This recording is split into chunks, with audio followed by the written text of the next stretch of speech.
Good morning সবাইকে। এখন বাজে ওই রাত 2:30। এখন আমরা বেরোচ্ছি, রাহুল আমাকে দিতে যাচ্ছে স্টেশন পর্যন্ত, যেহেতু ট্রেন রয়েছে রাত 3:35-এ। তো আজকের ভিডিওটা আমি এখান থেকেই শুরু করছি। একা একা সোলো ট্রাভেল ব্লগ হবে এটা। তো কেমন হবে? অবশ্যই ভালো হবে, দেখতে থাকো, আশা করি ভালো লাগবে। তো এখন বেরোবো, নিচে গাড়ি চলেই এসছে। তো আর দেখা হচ্ছে কালকে সকালবেলা বা ট্রেনে উঠে। এখন দেখা যায় কি হয়, আগে তো পৌঁছাই তারপরে। এখন যেহেতু রাত 2:30 বাজে, তো রাস্তাঘাট একদম শুনশান। আর যেহেতু সামনেই ভোট আসছে, তো রাস্তায় অনেক পুলিশও রয়েছে। কোনো অসুবিধা হচ্ছে না, যেহেতু আমরা গাড়িতেই যাচ্ছি আর গাড়ি আমাদের স্টেশন পর্যন্তই ছেড়ে দিয়ে আসবে। এখন বাজে 2:40, ট্রেন বিফোর টাইম ঢুকেছে 1 ঘন্টা আগে। আর আমাদের কোচ একদম শেষের দিকে। তো এখন লিটারালি দৌড়চ্ছি যে ট্রেন ধরার জন্য। এখন যাই, অনেকটা হাঁটতে হবে পিছন দিকে। এই যে ট্রেন ঢুকে দাঁড়িয়ে রয়েছে। গুড মর্নিং, এখন বাজে সকাল 7:15। এখন ট্রেন দাঁড়িয়ে আছে রাঙ্গাপাড়া নর্থ স্টেশনে। এই জাস্ট ঘুম থেকে উঠলাম, 3 ঘন্টা মতো ঘুমিয়েছি। আপাতত ভালোই লাগছে, কোনো অসুবিধা নেই। আর ট্রেন মোটামুটি ফাঁকা, এখনো পর্যন্ত সেরকম হয়নি। তবে রঙ্গিয়া ঢুকলে ট্রেনটা কিছুটা ভর্তি হবে। এই যে বাইরের সকাল সকাল একদম রোদ উঠে গেছে।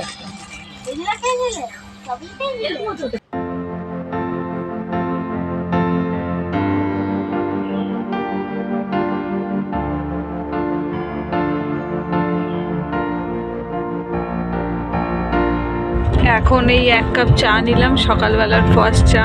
এই একটাই যদিও খাবো, তো এটাই এখন সকালবেলা, না হলে ঘুমটা ঠিক কাটছে না। তো এটা আগে খেয়ে নিই। বাইরের এই প্রকৃতি দেখতে কিন্তু ট্রেনের জানালা দিয়ে খুবই ভালো লাগে। আর সেই জন্যই আমি সবসময় চাই যে আমার জন্য সাইড লোয়ারে পড়ে, তাতে দেখতেও খুব সুবিধা হয়, সারাদিনটা কেটেও যায় খুব ভালোভাবে।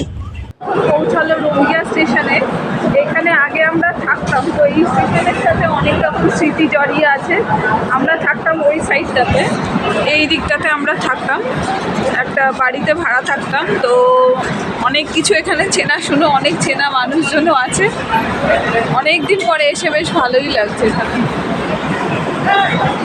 স্টেশনের ওপর দিয়ে হেঁটে গেছি কতবার, রান্না বাজার টাজার করতে, অনেক কিছু কাজের জন্য। কিন্তু এখন তো আর এখানে আসা হয় না, প্রায় 1 বছর হয়ে গেল এখান থেকে চলে গিয়েছি। তো ভালো লাগছে অনেকদিন পরে এখানে এসে। এখানে আমরা অনেক মানে রাহুল আর আমি প্রায় দিন সন্ধ্যাবেলা বেরোতাম বাজার করতে, বিভিন্ন জিনিসপত্র কিনতে।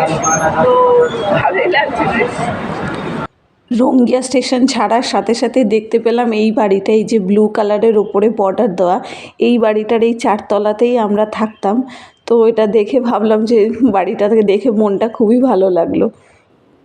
ওখানে বসে বসে ভীষণ বোর হচ্ছিলাম, সেখানে এলাম একটুখানি বাথরুমে ফ্রেশ হতে, চোখে মুখে জল দিয়ে নিয়েছি। আর খাবারটা অনলাইনে অর্ডার করেছি, 12:30 নাগাদ এসে দিয়ে যাবে। তো ততক্ষণ আর কি করবো, একটা মুভি দেখছিলাম, শাহিদ কাপুরের নতুন যে সিনেমাটা বেরিয়েছে। তো দেখতে দেখতে সবার সাথে একটু ফোনেও কথা বললাম মাঝখানে। এখন বোর হওয়া ছাড়া কোনো কাজ নেই। তারপর খাবার দিলে দেখি কেমন খাবারটা কি হয়, সেটা তো অবশ্যই দেখাবো। এখানে আছে ভাত, একটা সবজি, ডাল, ভাজা, মিষ্টি, আর এটা কি, রেড চিলি পিকল, যেটা কোনো কাজে লাগবে না। এতে আছে রুটি আর চিকেন। তো এটা আমার মনে হয় 2 বেলাতেই হয়ে যাবে, 1 বেলা নয়, 1 বেলা খেয়ে রেখে দিলে ও বেলাতেও হয়ে যাবে। এখন বাজে বিকেল 5:30, আর এখন ট্রেন ঢুকবে নিউ জলপাইগুড়ি স্টেশনে।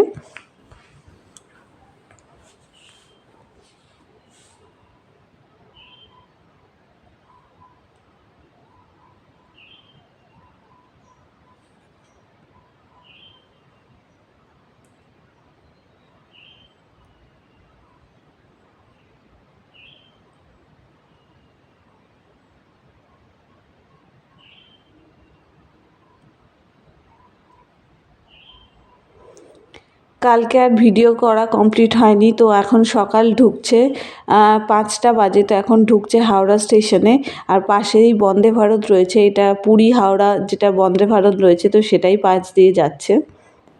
এখন বাজে ভোর 5:30টায়, এই জাস্ট হাওড়া স্টেশনে নামলাম। তো এখন এখান থেকে আবার যাবো শিয়ালদা, শিয়ালদা থেকে ট্রেন ধরে তারপর বাড়ি। এখন অনেকটা রাস্তা যেতে হবে, প্রায় 1.5 ঘন্টা মতো। আর এদিকে আকাশও পরিষ্কার হয়ে যাচ্ছে, সকাল তো হয়েই গেছে।